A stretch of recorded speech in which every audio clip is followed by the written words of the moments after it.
So yesterday I've had this very large, very expensive machine come in. And the graphics card wasn't sitting quite right. And the issue was that during gameplay it would eventually crash, but this is after the fact. So right now they thought it may have been the HDMI port, so they've kind of chopped this section out. Fair enough, sometimes when you plug the HDMI cord in, it doesn't go in all the way.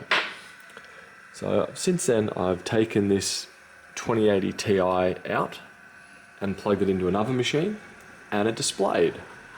And the thing that I noticed there was that particular one was also having fan spin. On this one there was no fan spin. RGB would come on, fans won't spin. I thought maybe it gets to a certain temperature and then it changes. But on the other machine that I tested this graphics card on, it was spinning instantly. I since put one of these ones, a GT 9400, in there, and just to test out the port to make sure there's no port damage, and it came back displaying just fine. So I was thinking, I have been seeing a lot of issues with modular power supplies. I thought, I wonder if this one is modular. So because I was getting no fan activity on the GPU, and I discovered I was, got around the back and looked at the modular side of things. I noticed this one down here was loose. But then around the back was one of the 8 pins, and it was basically half out, one of the ones further down, number 4. From there I pushed it back in, and it's powered back up again. This is the second issue I've seen with modular power supplies where they haven't secured it in well enough, and because of that it's had issues not getting the right amount of power, not getting the correct power, not getting enough, and not actually starting.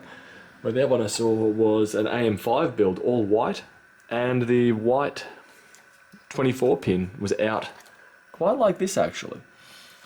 So it is quite odd, but right now this is functioning once more.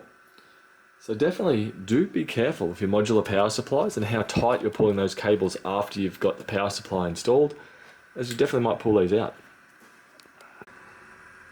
And now that I've gone over the actual solution, I probably should mention what the problem was. This originally was the graphics card would start dropping out mid-game.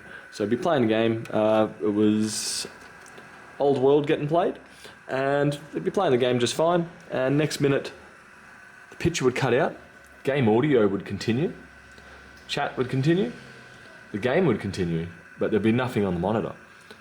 So I think it's been progressively been the cord, the power getting pulled out, it's been dropping out the graphics card mid-game, and not enough that it actually fully kills it, but enough that the graphics card itself cracks it without Windows crashing. It very well potentially could have been the HDMI cable being not quite fully inserted, but they've definitely modified that to hold it. The other thing is this is a very large card that does have a graphics sag. We'll be screwing it in. I'll be using one of the brackets underneath to hold it up at this end, but I would probably recommend a piece of dowel, bit of timber, bit of plastic, just to prop up the corner over here, just so it doesn't sag at this end, as considering it's such a massive card with such a fair bit of weight. But anyway, that was one of the unique issues I've seen with one machine, and I'll catch you guys later. Bye.